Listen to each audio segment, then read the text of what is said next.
10 minutes. That's it. 10-minute things that would change everything. Most of us are chest breathers. We don't take deep breaths. The more I'm learning about it, the more important it seems to me. I'm going to make this part of my daily routine. You're more than welcome to join us. Hey everyone, welcome to 10 Minutes Healthier. I'm your host, Amanda Coleman, and this is my co-host, Ian Sturgeon. Thanks for having me, Amanda. I wanted you to start off because I wanted, it always felt like I was like being the leader of the show, even though we're like equally hosts of the show. So I'm a co-host and you're a co-host and we're co-hosting. Alternatively, we host. Yes, right. Together. Yeah. So anyway, yeah. Glad we got that taken care of. Me too. So Amanda, we were tracking food this week, and I know you did a little bit of food tracking before this week, but I think probably you were just more thoughtful about what was going on this week. What was your experience tracking all of your food and water? Yes. Okay, a couple of good things. I definitely identified some problems that I had in my nutrition, namely I wasn't getting enough protein or water, and also probably way too much sodium. I figured out a dressing that I like on my salad that I thought was relatively healthy was not, because it's like half salt. Half salt for sure, and delicious. Yeah. But so I was able to adjust some of those things. And then I have to tell you this funny thing that also, speaking of protein, I did finally 4 days in hit my protein goal. You know, like the app would say, you hit your protein goal for the day. And I was not getting that. And then I did hit it on Saturday night. And do you know why, Ian? Why is that? You and I were together with our spouses and a bunch of friends at the Young Life fundraiser dessert in town.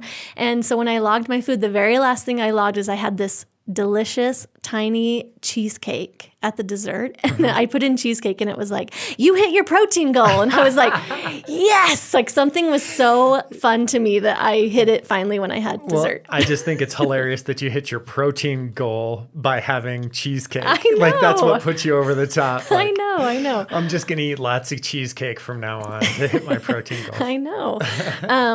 But then I will say, in all honesty, that I think I let this challenge discourage me a little bit, and I had to give myself a pep talk really halfway through or so, because the reality is I put a considerable amount of time into thinking about food, especially this week, and I still didn't feel like I was doing great, because I would look at those stats, and maybe it's just because the app shows you like where you're deficient and stuff, but I just felt like I just give up at some point, and it was kind of discouraging, and I really did have to look in the mirror at some point and say, look, girl, you're doing fine. You're doing okay. And I think also it's just because I cannot be a person really who obsesses about diet and food, and I think there just are, in my opinion, way too many other great things to obsess about. Yep. And so I know I just can't be that person, but I think also, even though we talked about that it wasn't about weight, that for women, and I think maybe for most women, not for all, but especially for me, I am just so aware. I was telling Lauren this week, I said, there's not really a day that goes by that I'm not at some point in the day aware of my flaws in my own body. And he was like, what? You think about that all the time?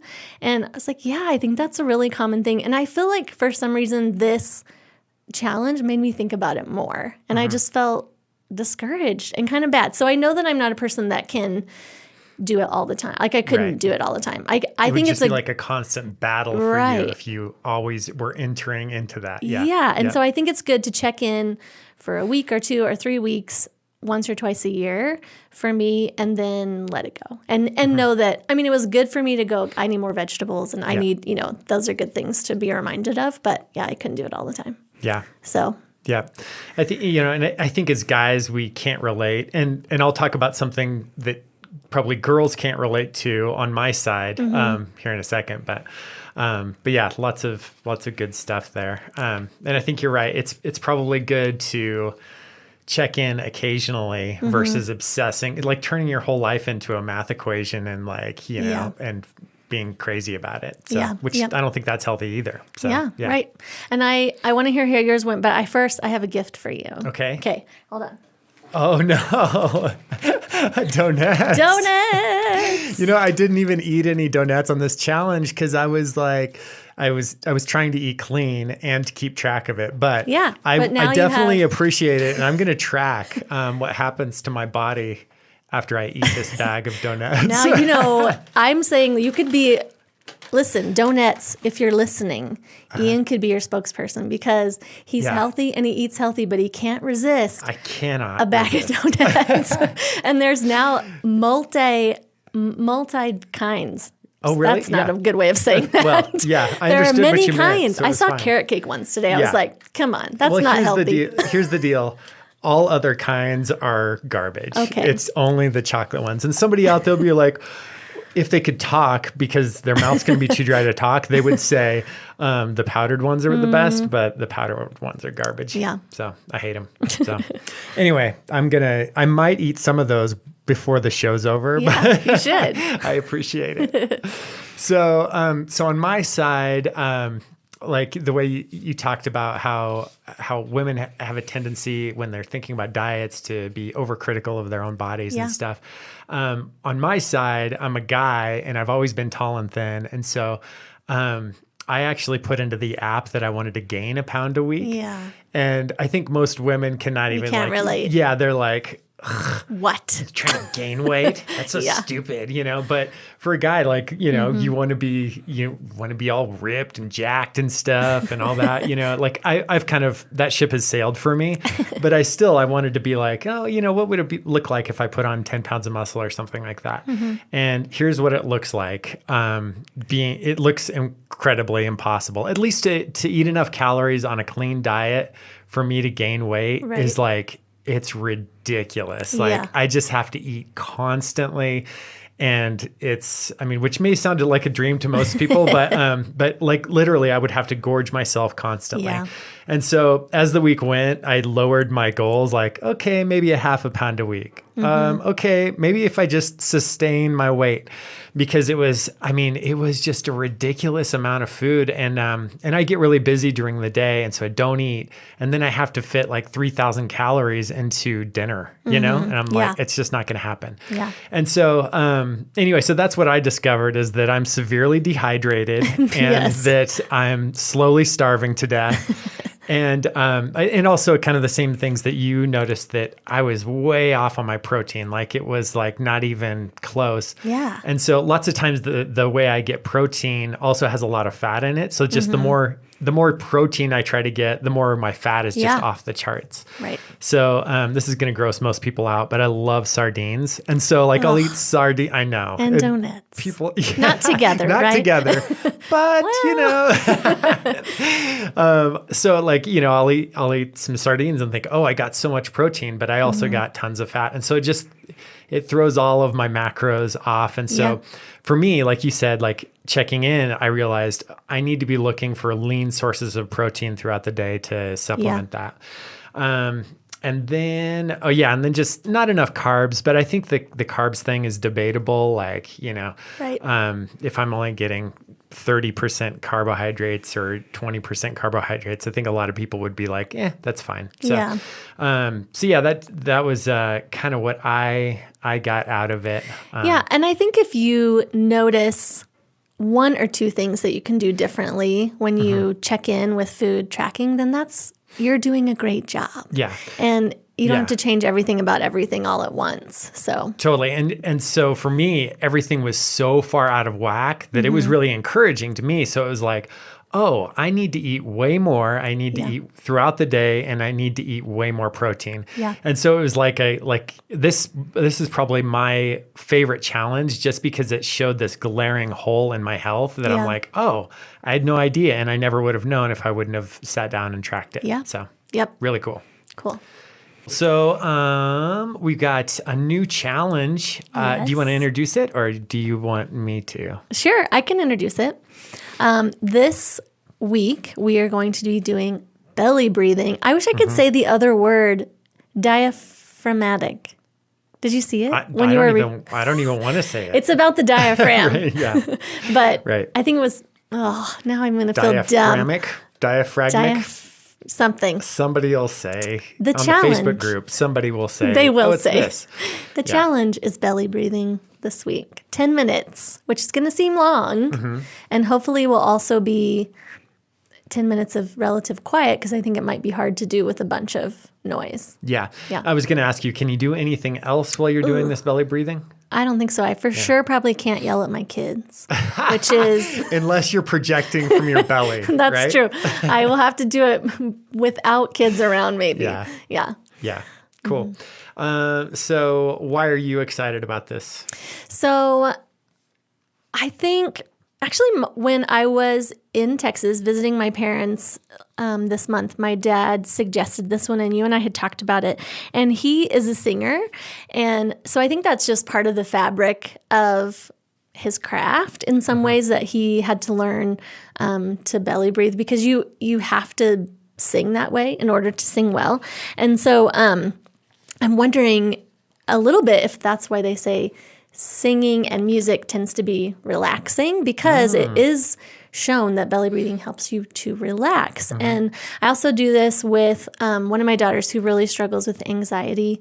We do belly breathing together because it visibly, I can see a difference in her relaxing, just having to count breaths and take deep breaths. But I mean, it's also known to lower your heart rate, lower your blood pressure. So it's got a really good mix of just being good for you mentally and then being good for you physically as well. And I think most of us are chest breathers. We don't take deep breaths all the time. And so I'm excited to see if there's a difference. Yeah. And so, all those things, I'm excited about all those things too. As I was reading, I found this study from like the Lung Institute that said that healthy people, even at like maximum effort when they're exercising, only use 70% of their lung capacity. Whoa. So like our lungs are like over-engineered. So I think that's why we can kind of get by with this junky breathing all the time. Yeah.